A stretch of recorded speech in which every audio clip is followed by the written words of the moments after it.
Hello and welcome. I see people coming in. Thanks for joining. Just give you a minute to get in here.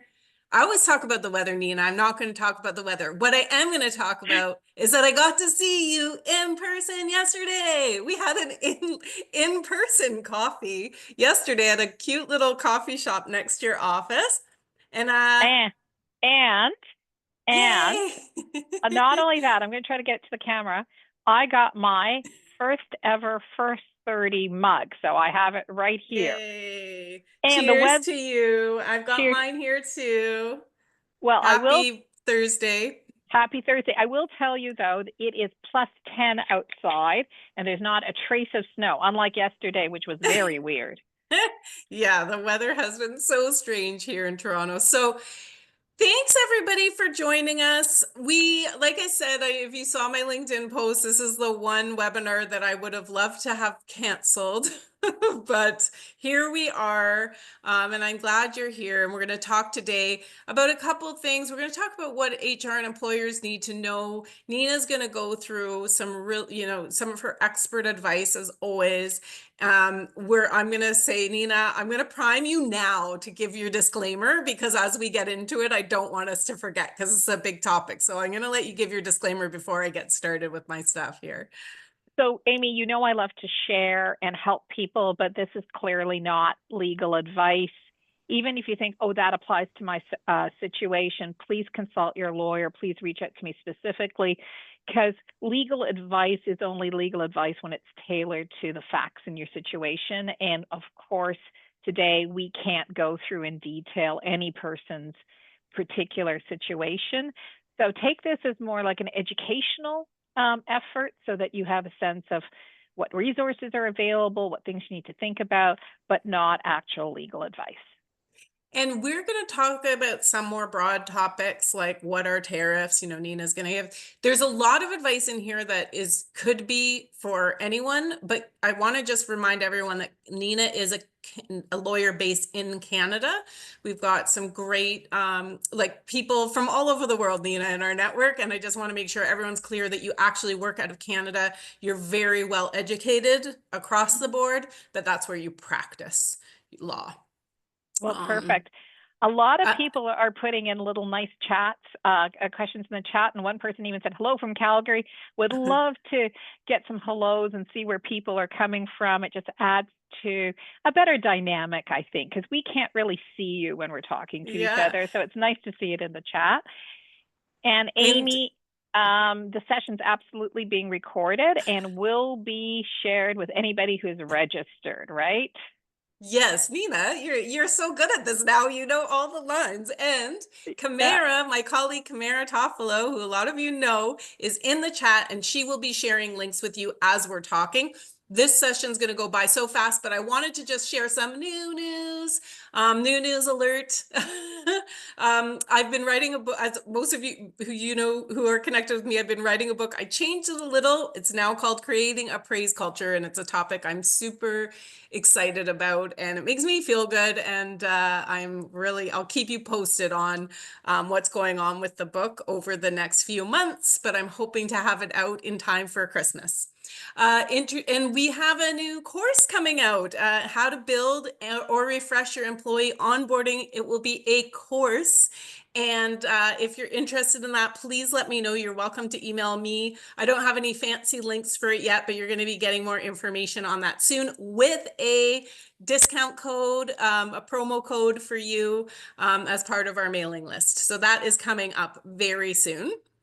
Of course, if you've joined before, that First 30 is an outplacement supplier. We have amazing pricing, but don't work with us because we have the best pricing in the market. Work with us because we do get the best results. 90% of our participants are back to work within 3 months, which I think is because we do care. Kamara is here today. She works with a lot of our participants. She leads the participant experience. So our participants are really treated like our clients.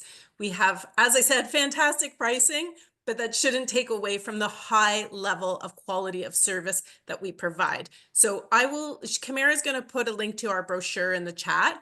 So She's all of our already done it. She's ahead Oh, of you, she's the Amy. best. She's the best. So what I would say is we're very transparent and consistent with our pricing. It's all there. With that said, I'm excited to hear from you, Nina, but I'm not excited to talk about this topic. I'm just being honest. This is a tough one today because I'm not feeling great about it, but I think it will help us all to kind of get some smiles and support through the pain. Yeah, this is going to be painful. And for those of us who were in HR in 2020, when we went through the massive disruption for COVID, we kind of have gotten some battle scars. And some of the things I'll talk about will sound very familiar to those of you who have done the COVID shutdowns and layoffs in 2020. But I wanted to start with something very basic, just to remind everybody what are tariffs, because there's been a lot of misinformation about this. Tariffs are essentially a tax on imported goods. So when we import goods from outside of Canada and a tariff is put on it, it's an additional cost. So let's say the base cost is $100, nice new handbag maybe. At 25% means that there's an additional 25% surcharge. Sometimes it's collected directly from the end user customer. Sometimes it is a wholesaler who will pay it, but of course, the cost is passed on to the consumer. So the number one thing we know is imported goods become more expensive. Now, if we could go to the next slide. So Oops, let's talk about, sorry. if There we we go. want to talk about it a little on a larger basis, then what has this, what is the current tariff? So what we are looking at is essentially large scale tariffs, and we know automotive goods as well as steel and aluminum. So we're looking at, no, no, there, Oh, stay sorry. there, stay there, yeah, stay there. Stay here. Sorry. Right, and they're essentially going to be specific tariffs on certain types of, as you can see, pharmaceuticals, semiconductors, and which can even layer on an existing tariff. I am not a tariff expert, but what this does for Canadian export, and we are still an exporting nation, is that it makes Canadian goods much more expensive for the US consumer. And let's talk about, and I deal with it on the next slide, what are the macroeconomic impacts of this?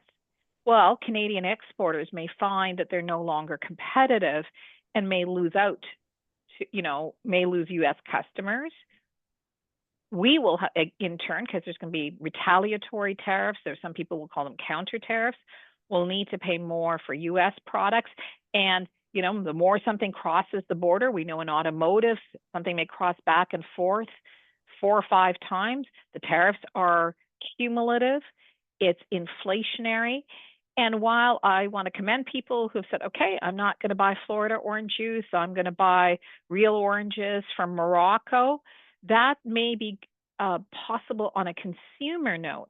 But when you're talking about highly specialized equipment, automotive, computer goods, it's not always easy to substitute. You can't just go to your Moroccan orange grower and say, can I get a container load of that? Because some of these parts are custom made. And so it's not always easy to substitute. So if we look a little bit further, next slide, about what the impacts are, is these are pretty dire, okay? I'm just being very blunt.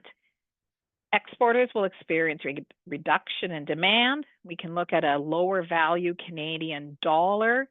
We can see people making investment decisions to Canada. I've already seen it in my practice where potential investors, whether they're Canadian or foreign, are saying, now is maybe not the right time to invest in Canada. Well, that becomes a brake on innovation, a brake on development, a brake on growth. Machinery and equipment and even repairs will be more expensive. What I really believe, and this is what we're going to focus on, is the potential reduction in labor demand. I'm already seeing it in my automotive tier 2, tier 3 suppliers because they don't know whether they're going to be able to sell their production. And if I could, Amy, this is not in the slides, but I just wanted to read you an article that was published by the local Chamber of Commerce in Kitchener-Waterloo, where I'm based, some economists predict a 2.5% contraction in our gross domestic product, our economy, and a possible 1.5 million job loss. So now that's not direct job. Not all of these people who are losing their jobs are necessarily in the export business.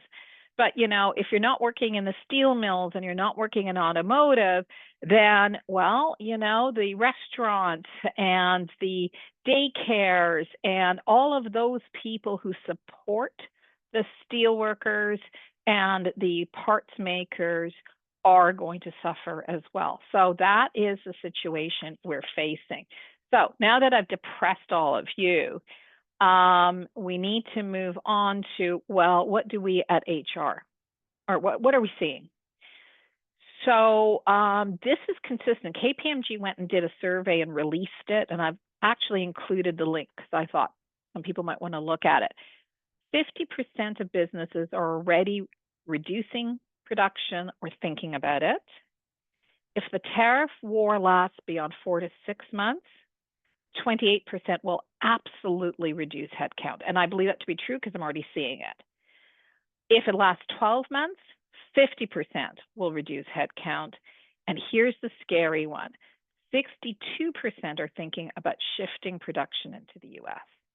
Now, what does that mean? Once you make that kind of shift, the jobs don't come back, right? So there you go. And I don't blame businesses. One's a 90% North American market, one's a 10% North American market, roughly speaking. So where are we going to shift production and take the hit of tariffs? Maybe we'll shift production into the States. So those are the impacts.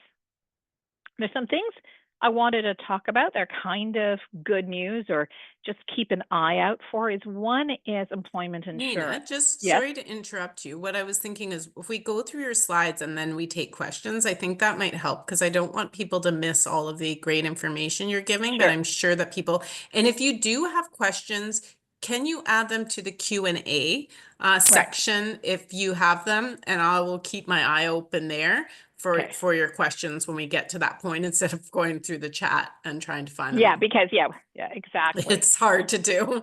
Yeah, it's hard to do, although some great comments in the chat, so you can keep them coming. Thank you. Yeah, keep those coming for sure. Yeah, so let's just talk about like employment insurance, and if we could move forward. There were some changes that some of you may have picked up on. Mark Carney, our Prime Minister, indicated that he intended to temporarily waive the waiting period, which is 1 week, and also suspend the rules that delay EI receipt if you get a severance package, and also making it easier to access EI by changing the unemployment rates or thresholds. Okay, I just wanted to let you know that that's his plan.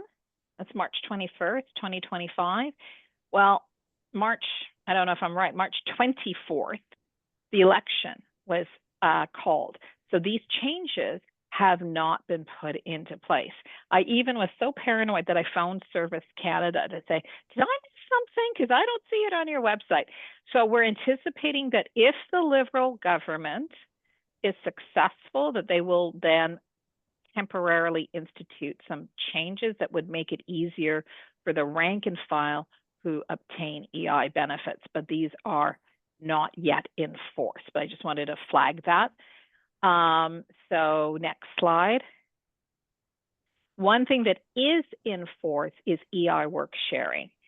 Some of the people on this call may well be very familiar with the EI work sharing program. The fundamental concept is it's better for employees to have some connection with their workplace, continue to work for some hours per week, even if there's reduced demand, because it keeps their skills current, it keeps their connection to their employer current, and so it is better than an actual layoff or termination. So EI work sharing is available where there's a, quote, temporary decrease in normal business activity, which is beyond the control of the employer. So in this case, the tariffs that were instituted by the US government. And it's an agreement. So the employee has to agree that A, they will agree to some reduced hours, and it could be anywhere from a half a day a week to up to 2 days a week. So in other words, the idea being people will be around that 60% level. And the available work then is shared amongst the people in that category. So this is really very useful where there's a production environment. Let's say you're producing doors, windows, rooftops, roof trusses, and you're seeing a dampening of demand, but there's still work to go around, and you might have 40 people who are working on your shop floor, and they agree, yep, we see a 20% or 25% demand increase. We will agree to work 75% of the hours, share the remaining work equally. And the usual period that was authorized was 38 weeks. And you had to have like a long cooling off period between the next renewal. So the proposal for the Trump response, if you will, or the tariff response, next slide, please, is that we are going to change that. 1 year minimum of service, at least 2 employees. So you don't need to have 40. And essentially, you can have 6 weeks minimum to maximum of 76. So 38 times 2. It includes not-for-profits because they're anticipating donations will go down. And so in here, you can even have 60% of the hours impacted. So 42 days a week, if you will, and then the 3 days a week loss. The idea is everybody agrees to share the pain. Now, if you are off for 2 days a week, 3 days a week, whatever it is, you essentially get a pro rata EI payment for those lost hours. So you're not getting paid dollar for dollar, but you're getting paid at an EI rate for those hours. So it's not perfect, but it's something. It's really designed, I think, for, I would say, entry level to modestly paid people will really benefit from this type of arrangement. Next slide, please. And here's the real benefit. Let's say you do this work sharing and you do it for 6 months, just 26 weeks, and you realize, you know what? I'm just going to have to shut up. I'm just going to shut my door. I can't. Even with all these EI work sharing, all this government support, I cannot continue.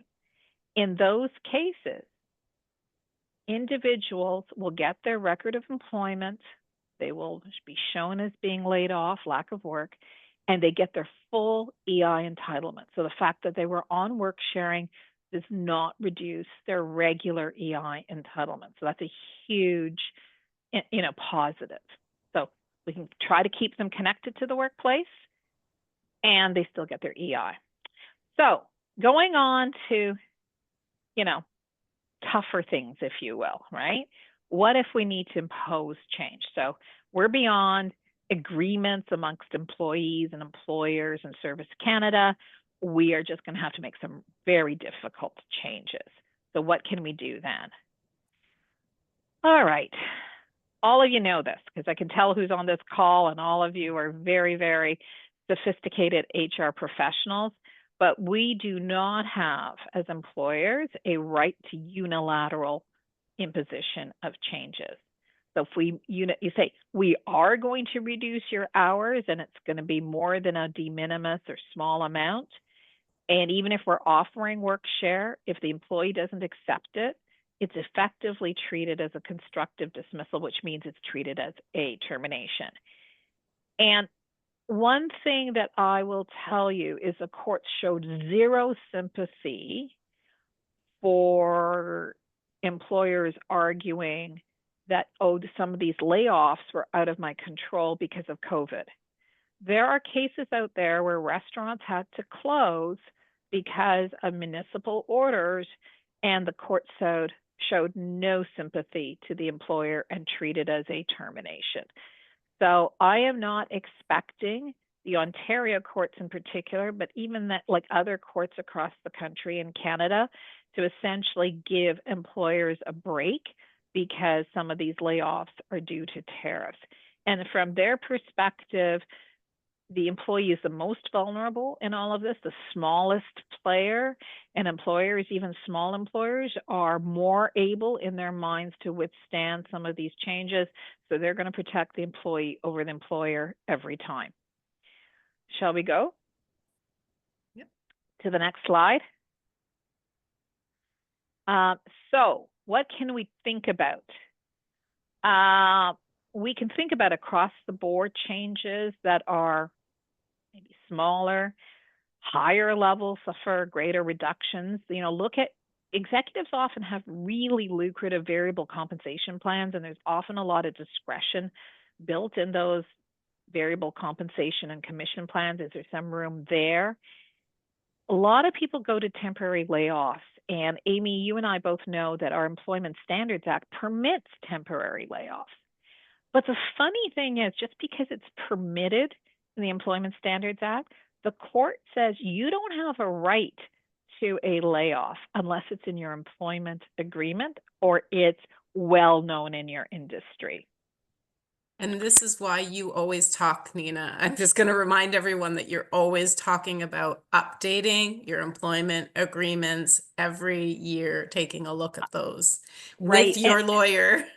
With your lawyer. And what's really interesting is we started putting temporary layoff provisions in all our agreements in the COVID era for obvious reasons. And I noticed that, I had some pressure and saying, oh, we don't need that anymore. And so we took them out because the client didn't want it. They didn't feel that it sent the right message to a candidate.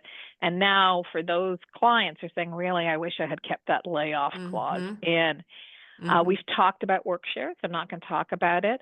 And SUB programs, which are essentially supplementary benefit programs, like top-ups of EI.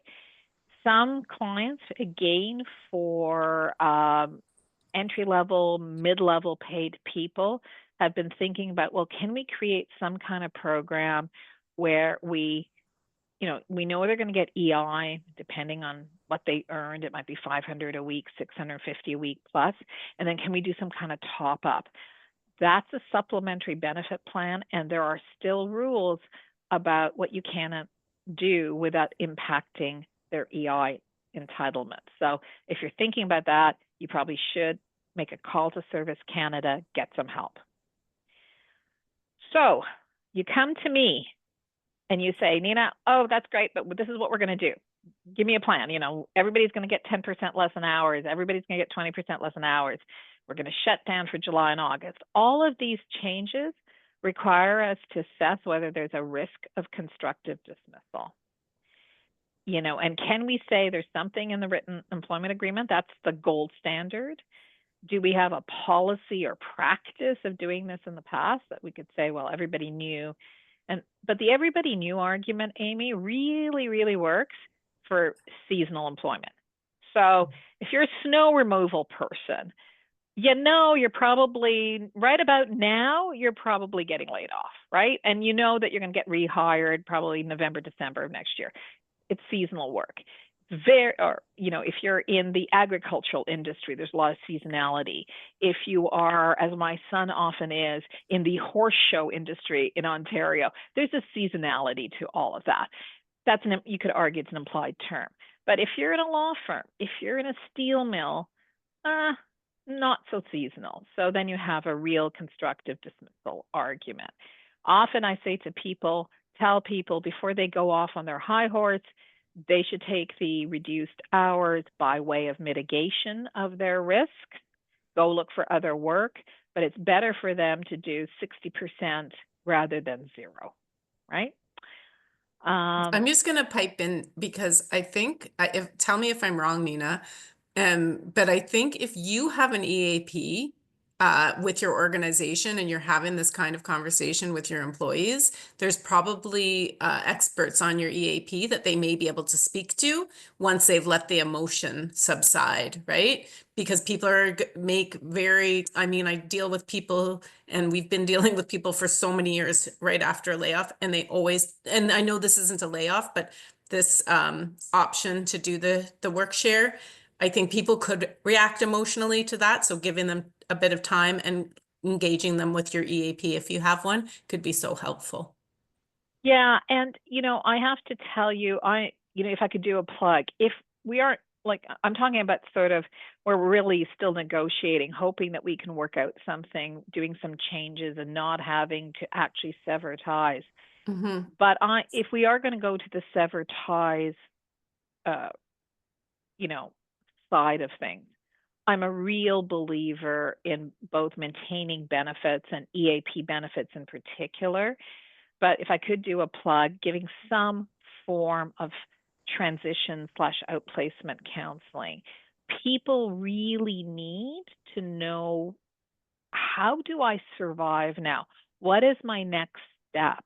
How do I, like even stuff like, should I tell the bank I've lost my job and I need it? Like all of those practical things, which I think a combination of EAP and transition counseling can really help with. So Nina, thank you for that. I mean, I'm not the only outplacement company out there, but thank you for I think I went into this business because I think it's important.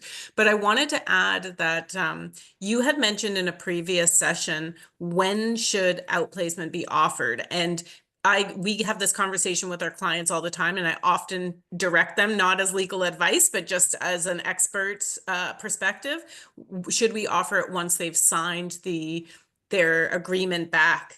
And you had said, just give it to them right away. And I agree, because I know the progress we make with people once they come to us. They start thinking, I know it's a tough time to think about your future, but our job is to make them feel more confident and have the tools they need to move forward, which is going to, it does take them into a new mindset.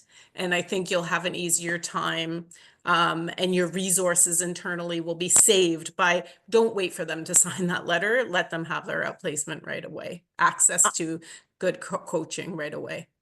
I really believe that. So, you can tell I've been in the industry for a very long time, and so there were two trends I'll tell you. First of all, outplacement was really limited to what I would call the senior executives, right? So, people who are often extremely well qualified. Their jobs are not advertised in the Globe and Mail as it used to be in the old days. Often the searches are very discreet because there's an incumbent, and the incumbent is going to get replaced, so they don't want to tip off the incumbent.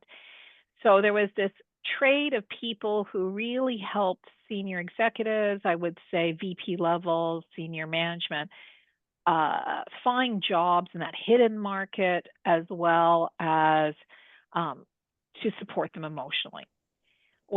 One big trend, and I think it's a good trend, is whether it's because of technology or because we have seen the benefits of this. There are just a broad spectrum. We still have the, executive level packages available for senior people, but the availability of some form of transition counseling for the rank and file, mid-level, entry-level employee is really significant. And I do believe it really reduces the friction upon termination. The other thing that I would say is we used to offer those packages only contingent upon a full release.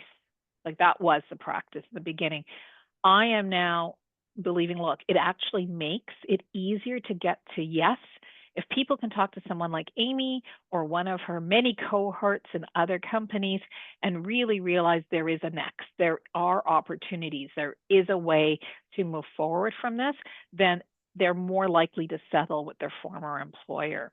So if we could just move to the next slide, please, which is about risks.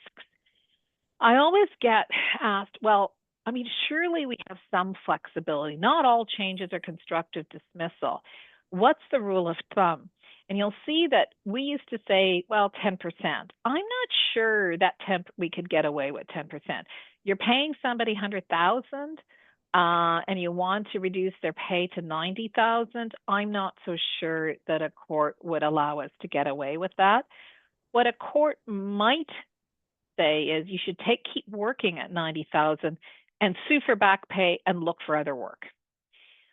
But there are still risks of claims, and it's tricky when somebody's unhappy and maybe they've realize, well, I'm going to have to take that pay cut because I'd rather have 90,000 a year instead of zero and look for work. But they're dissatisfied. They're disgruntled. You often see them claiming reprisal, constructive dismissal, human rights violations because they're just dissatisfied. They have a jaundiced view of the workplace. And you can absolutely know that there's a number of employees who might be thinking, it's time for me to leave anyway. So I'm not going to accept this and I'm going to sue and I'm going to seek a very generous package. So, right? You have a really difficult situation because you're exposing yourself to huge liability. And as I said before, not much we employment lawyers can do. There's a question in the Q&A I wanted to answer because which was interesting, which is, okay, Nina, so it's all great that in your employment agreement templates for new hires, you've got layoff provisions. What am I going to do with respect to all the existing employees who might be on an older form of agreement where there's no references to layoff, right? Because that's usually the problem. And that question is also difficult, where I might have a valid termination clause, or at least I think it's a valid termination clause in the new template, but the old templates are not valid because of various changes. What do I do? And there is no easy answer. We could go into a long discussion, Amy, about how to change over from an old form to a new form. But here's my rule of thumb. Nobody gets a promotion. Nobody gets a substantial raise. I'm not talking about your regular COLA, but if you're going to move them to a next grade, nobody should do that until you look at their employment agreement and say, I'm going to use that raise, I'm going to use that promotion as consideration for a new agreement. Is that going to fix your problem today? Absolutely not. But is it going to get you closer to the solution if you impose that discipline of anytime someone's promoted, anytime there's a substantial raise, you get them on an employment agreement? And so I have seen cases where people go from customer service 1, which is really a minimum wage job, to customer service 2, where they have some autonomy. The raise might be, $3 an hour, which is quite substantial when you're at an entry level. And those are opportunities to essentially use a better template. Okay, so that at least answered one question that has been posed. If I could, Amy, because I know if we could I'm going to try to finish off my slides and pick up some other of the questions, but if we could go to the next slide. So most of us know termination of employment rules if we've been in the HR field. There's just a couple of things on this slide that I want to do. Be careful if you're looking at a lot of terminations. I'm already being consulted in what would be a mass termination, which is the third point. 50 or more employees at an establishment in any 4-week period. So there are special rules of notification to the Employment Standards Branch if you're doing mass terminations, and some employees who would not otherwise qualify for additional notice under the statute may qualify for more benefits if it's a mass termination. If you have a fixed term contract, and I see this now less and less because we keep arguing, don't do a fixed term contract. But, let's say you have a mat leave replacement contract and you say, okay, it's going to start, April 1st of 2025, and it's going to, March 31st, 2026, because that's what you've been advised by the previous incumbent that they want to take for leave. What happens when you want to eliminate the position? You've got somebody who's got a guaranteed employment, unless you've drafted it very carefully, to next year. Plus, you've got the person on mat leave to whom you may have some obligations.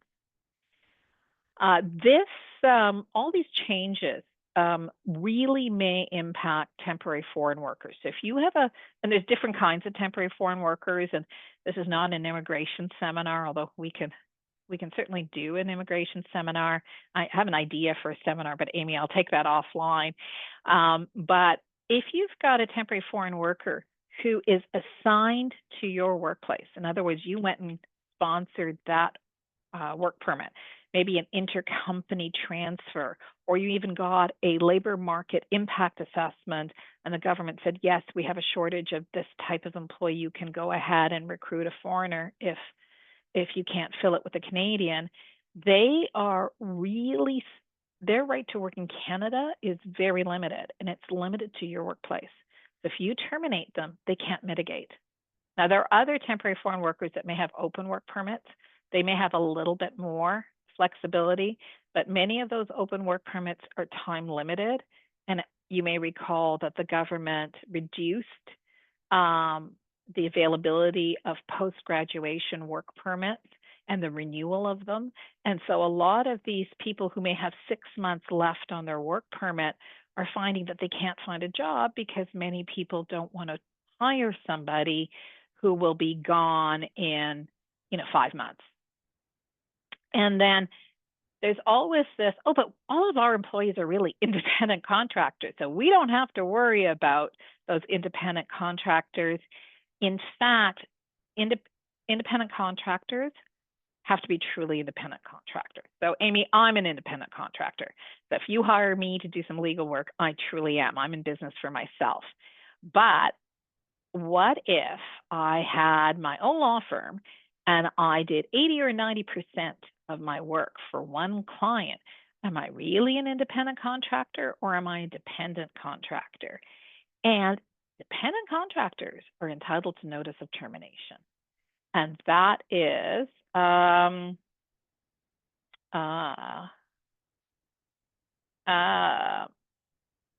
that is, sometimes I'm just thinking of a particular case where somebody thought they had a 30-day cut clause and the court said, no, I think you should pay this person. It was over a year. So completely astonishing results. And so we have to be careful. So this little slide here is just a reminder. So if we could get to the next slide. I think I'm on now for a minute. Okay, go for it. Yeah, I just wanted to talk just really quickly because we are, I mean, I know I'm feeling the weight of this. I'm sure everyone is. I want to just say a couple things. Number one, if you're on this call and you're feeling like your role might be at risk, First 30 does offer a lot of support for our HR community. So please don't ever hesitate to reach out to me if you have personally lost your job, because we do have free resources to support you. When we say we support our HR community, we really do mean it. So I hope that you'll reach out to me either on LinkedIn or via email and keep me updated on that. We specifically have an HR resume session, which we ran recently, that is really good for HR folks. So when we're thinking about our employees and going through all these changes, I just wanted to remind everyone that once maybe your employees are getting the idea, or even you are getting the idea that all these changes are going to happen, I think a lot of us are notified now, but your leaders might be a lot further through the change curve than everyone else. So your role in coaching them is going to be really important to understand this is still going to be a process and we have to go through the steps. They're going to want to rush to finish everything, and you're going to be like, wait a second. Whether it's layoffs or not, there are going to be a lot of changes happening. We don't like change. There's a great book I always recommend called The Catalyst to read, because it helps us understand how to communicate change impactfully in a way that doesn't terrify people. So that might be good. And I also want to remind everyone that we might be feeling it too. Our employees certainly are. If you're on our mailing list, which most of you are, I sent out an email last week that said employees are not okay, and that is true, and I'm sure we're all feeling it. The feeling of helplessness is one of the worst that we can feel, and it's going to affect productivity. And I say that I often talk about retention. The next few years are not going to be about retention. They're going to be about productivity, because we can't take the gas pedal off supporting our employees and and creating positive working environments, because we need the people that are there to be incredibly productive. So I just wanted to share just a couple ways, and then I'm going to get back. So put your questions in the Q&A while I'm talking so we can get back to Nina and she'll answer your questions. But I wanted to say that there are a few low to no cost ways to support your employees through all of this. One of them is we're all feeling the crunch of, financial, we're lost a little when it comes to finances, because even if we keep our job, goods might be getting a lot more expensive. So we want to help our employees understand how to manage their finances. I'm sure that unless you're working at a bank, you're not the expert on this here, but bringing in a financial person to help. There's a lot of free programs that you can sign up for, or banks will come in for free, I'm sure, to give free financial advice to your employees. So that might be one option to keep people feeling motivated, but also to give them some opportunities to ask questions and get some really great advice.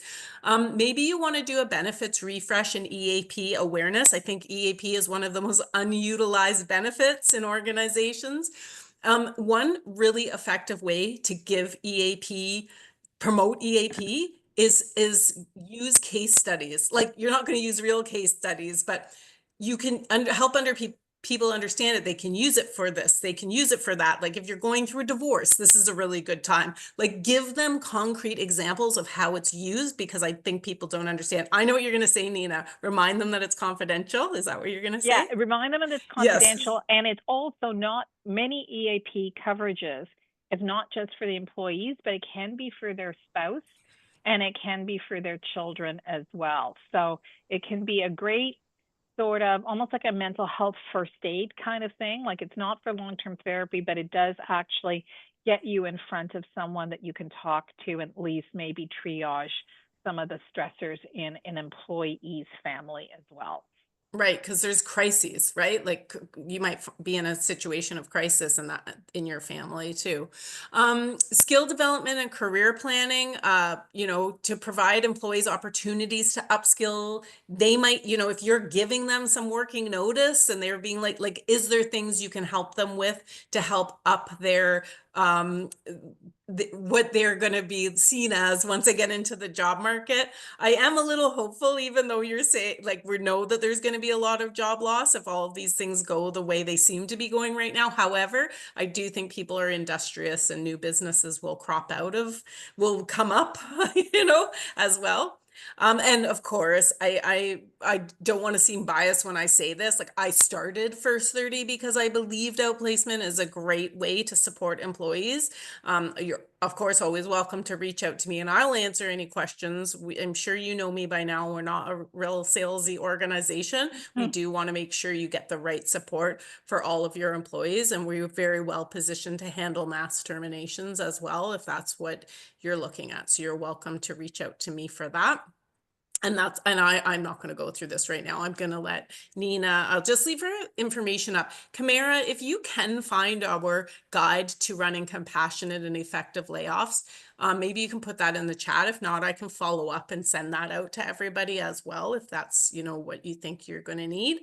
But I want to let Nina answer her questions now, because I think there are probably a few in the chat. And sorry, in the Q&A, that's where they're supposed to Yeah, be. in Q&A. So, and Kamara, I know, has actually transferred a few that were in the chat to the Q&A. So thank you, Oh, Kamara. thanks. So one was, does the work-share program cover high-paying employees like the senior managers, the VPs, and the director-level people? And the answer is yes, but. So when you get to a higher level, it's unusual that you would have employees who share the same thing. It's unusual that you would have like 3 directors of HR or 2 directors of finance. So the idea of work sharing is literally you're work sharing amongst peers. There may be some ways of doing that. So it doesn't work as well for higher levels. The second thing is you have to remember that EI, I think, and forgive me for not knowing it, the maximum weekly benefit is around $675. So you're maybe $695. So the prorated for one day is going to be 1/5. If it's 2 days, it's 2/5. It's not nothing. But the reality is, if you have somebody who's earning, like 6 digits plus or $250,000 plus, which is not unusual for a senior executive or a highly paid salesperson, that money is not going to go a long way. So the attractiveness of the EI work share from an economic subsidy perspective is less attractive when you have higher paid individuals. So the answer is yes, it covers it. They're not excluded. It's just not as attractive for those people. So hopefully I've answered that question. And then one of our attendees asked a really good question about, well, what if we had our termination clauses or a reference to potential layoffs in the handbook? So what I would say is better than nothing, but there's a pretty good law, which maybe you could get away for the layoff, I'm not sure. But unless the handbook is part of your employment offer, and they kind of knew about it at the time that the employment agreement was agreed upon, it's really hard to rely on something. It's better than nothing, but it's really hard to rely on something that is only in the handbook, right? So that's just something that we need to think about.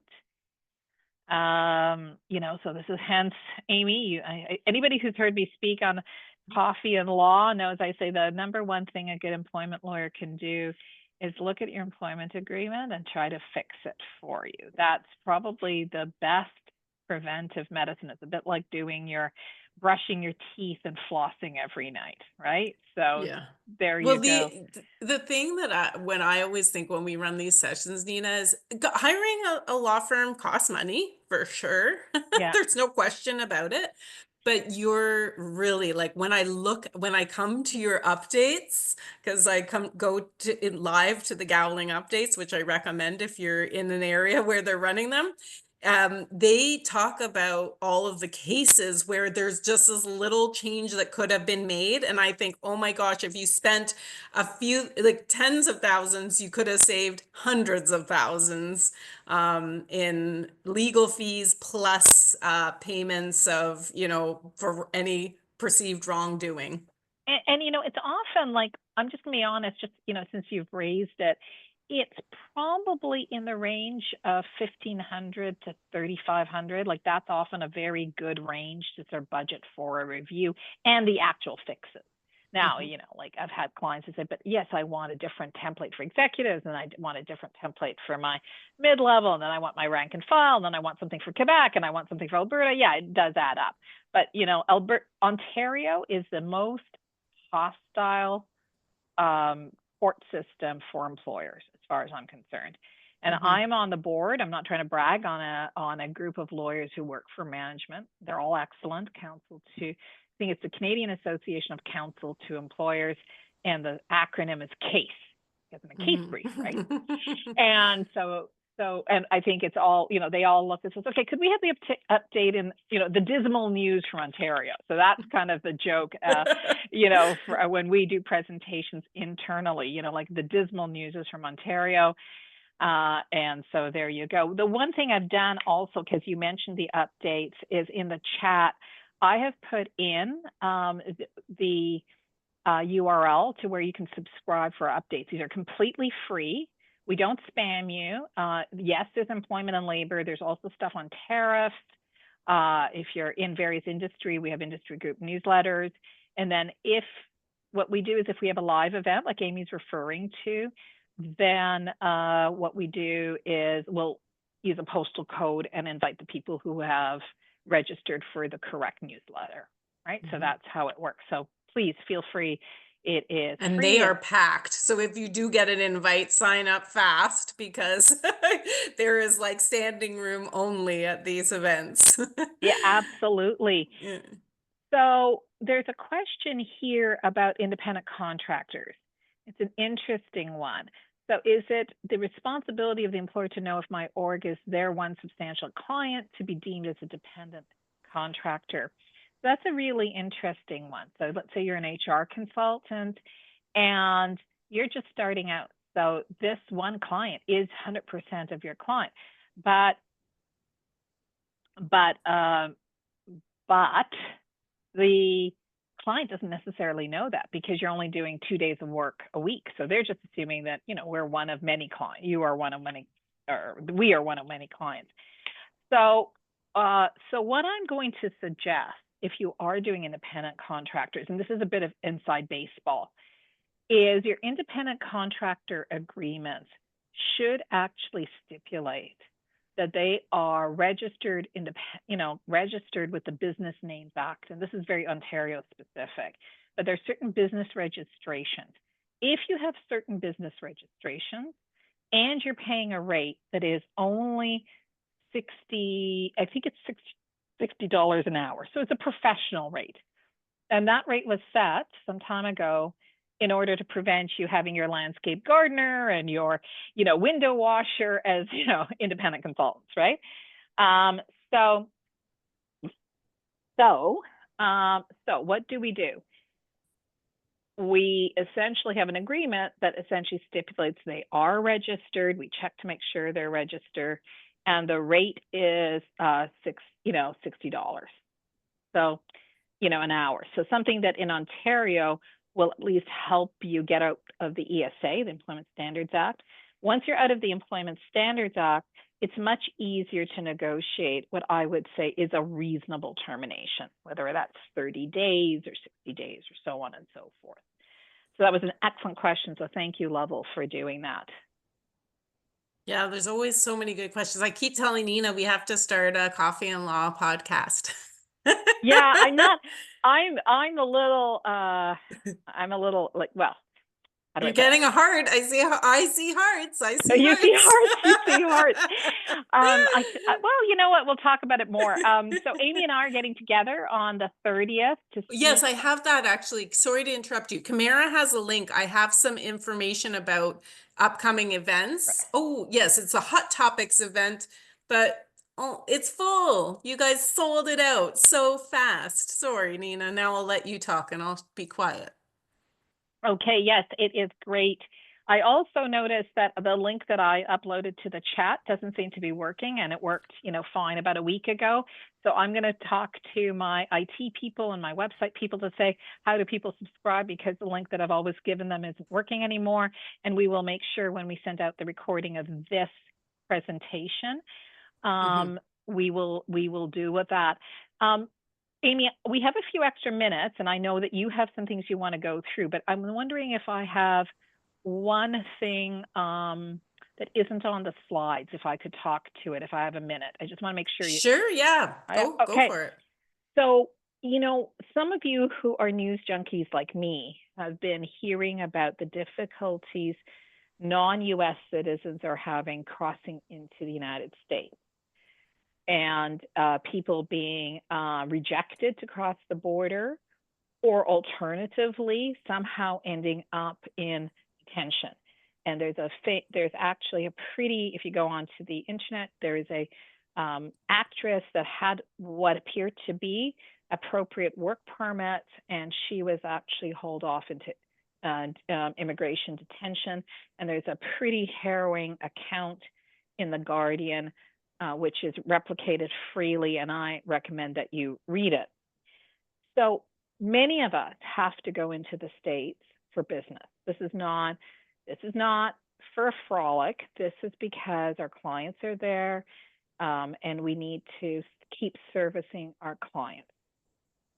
And I think we should be very careful about our electronic, like, first of all, making sure that we are 100% truthful to U.S. border security. I'm actually recommending that people try to cross wherever possible where there is a U.S. pre-clearance.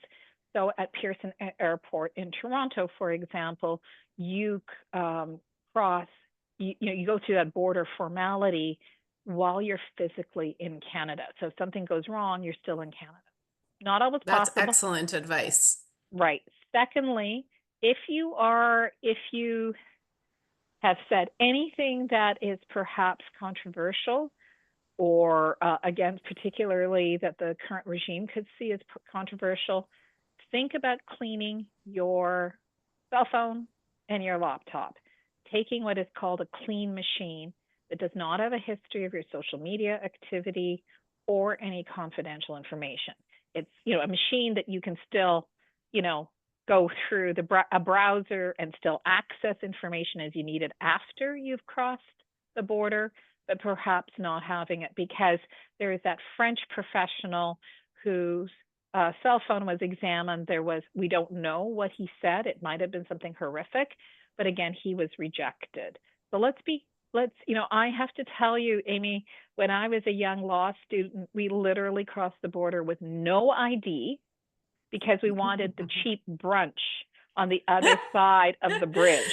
Because I went to Queens and Kingston, and it was like, and I still remember a border guard said, "Oh, I want to go to brunch at A Bay," and it was like, "Is it any good?" "Oh yeah, you should go. It's really good, and they have a special on." Like it was Yeah. that informal. Well, those days are Yeah. long gone, and we need to treat the border with a lot of respect. So if any of you are Hmm. crossing the border, or if you're sending employees across the border, I'm going to ask you to make sure that the reasons are consistent with the business visitor. If there's any possibility that they could be deemed to be working in the States, that you consult with an immigration lawyer. I'm not an immigration lawyer, but we do have a team of immigration lawyers.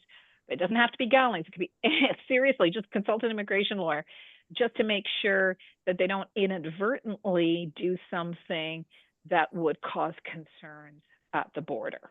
So, Yeah. yeah, and I realized that wasn't part of my Tariff 101 presentation, Amy. Listen, I think this is really, really important advice and it's great advice. So I'm really glad you shared that. And I don't really have much else to add. The good news is you don't have to cross the border to go to any of these sessions that I have up here. And for the But we Green welcome Shield, Americans. We welcome, yes, people. of course. Yes. Yes, yes. But we do have great events happening here in Toronto, if that is where you are based. The one for Green Shield, Camara is going to put a link in. I have about 20 free tickets to give away to that. It's on April 8th. It's in Toronto. It's gosh, I don't know exactly physically where it is. Somewhere close to the GO train. I know that. So I'd love to see you in person there. I'll be speaking on a panel there. Nina and I are both speaking at the Hot Topics event in April 30th. We figured that out yesterday, didn't we, Nina? I had the Yeah, date we wrong. did. It's in Kitchener-Waterloo. Yeah, Yeah. exactly. So we're both speaking at that event, but unfortunately that one's full. But we hope that by maybe next year, we can get more people on your list from this session. If you join the Gowling newsletter, you'll be able to get a heads up on that too. And there's a virtual event that Thorpe Benefits is running. I don't know if some people on the call know Roger Thorpe. He's wonderful. And so he's running an online symposium. Camara is going to put the link in there too. So you're welcome to share that. And listen, as I said before, we have resources to help you. If you're in HR, we want to help everybody, but we want to make sure you're supported, whether you've been put in outplacement or not. So don't hesitate to reach out to me. If you need some of our resources, I'm happy to share those as a gift to you if you're ever in that situation. And listen, I hope everyone's feeling good. I know this is a tough, tough topic, but Nina and I will keep running these sessions in the months to come so that we're here to provide support. And if you have any topics that you would like either Nina or I to cover or First 30 to cover, like, we cover topics like succession planning, employee onboarding, all of that. Speaking of onboarding, I'll keep you updated on that course too. So if you want to register, that is a paid program, but I'll keep you updated and you'll definitely get a promo code for that. It's a nice you have a certificate as well from that course. Yeah, so I think that's it. I'm really grateful to everyone for joining. I'm grateful to you, Camara, for sharing all of our many links. And maybe if you can add in Nina's email and my email into the Already chat. taken care of, Amy. Oh She's my gosh, she's an absolutely all amazing. ahead of you. I have to tell you, Kamir and I met like you and I, Nina, on Yeah. LinkedIn years ago. And Yeah. we have just she is the best. And I will love working with her. So I just wanted to say, as you know, Amy, I love speaking on these events, and I love the fact that it's hard on a digital platform, yeah, but people really make an effort. They say hi from where they are, they introduce yeah, themselves, they share. And If you ever think that either Amy or I could contribute to an event that you're organizing, Amy drove all the way from, was it Whitby to Whitby Stratford. to Stratford yesterday to speak at an event in person, which is lovely. I do things across the country. So if you think that there's something that Amy and I can help you with, like it's not just a file, it's just something you think that there's another audience for our messages, we're always intrigued by those. Yeah. Yeah, for sure. And like we did an event for the HRPA a couple years ago, Nina, and we got like 5-star ratings across the board. So this is a great format for people who are interested as well. I understand that I also have a broken link, Nina, my compassionate layoffs guide. So Kamara mentioned it's not working properly. I will make sure that I send that out when I send the email to follow up. I'll send that out tomorrow. So you're going to get an email from me tomorrow with a little bit more information, and then you'll get the replay from me next week as well. Nina's link worked. Nina, your link is back on. I don't know what you did, but it's back on. But listen, I want to be respectful of everyone's time, but also thank you so much for joining. It's really lovely to have this community for the good times and the bad times and everything We're in in it between. together. I just We want to are. say, whatever your political stripe, most of the people in this call, I know there's a few people from the States. And again, we love you and on an We do. individual Yeah. basis. It's just, we're not so happy about some of the changes, but that's fine. We survive because we take care of each other and we work together. So if you need anything, you know where to find us. Yeah, yeah. Well, listen, I think that's a great place to end. I want everyone to enjoy the rest of their week, and spring is coming. So talk to you soon. Talk to you soon. Bye. Bye. Now I'm going to awkwardly try to end. Sorry, I'm just not, I'm going to sit here with a frozen smile on my face. No, I will end the session, but I have to do that first. And then I'll shut everything down. Bye, Nina. Bye.